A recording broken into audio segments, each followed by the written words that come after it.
Estela Balardim.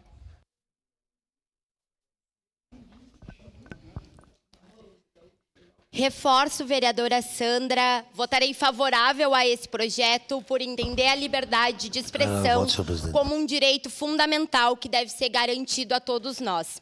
Em diversos momentos, seja na legislatura passada ou nessa, trocando com as colegas, a gente fala de uma questão que é a nossa própria autoconfiança, para acreditar que a gente é capaz, para acreditar que a gente tem, de fato, legitimidade para ocupar um espaço, não necessariamente aqui dentro do parlamento, mas em qualquer outro lugar. A gente se questiona muito sobre nossa estada em um espaço, porque a sociedade construiu que a gente não conseguisse se sentir sempre segura sobre as nossas capacidades.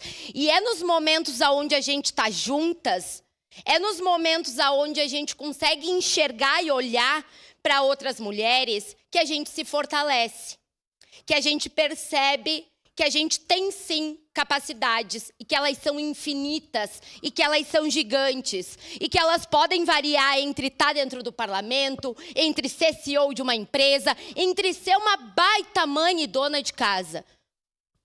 A gente duvida, inclusive, da nossa maternidade. Algo tão natural para as mulheres que causa muita dúvida, muita falta de confiança.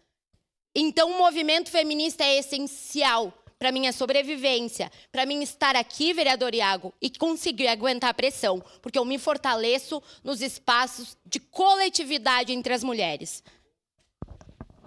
Obrigado, vereadora Estela Balardim.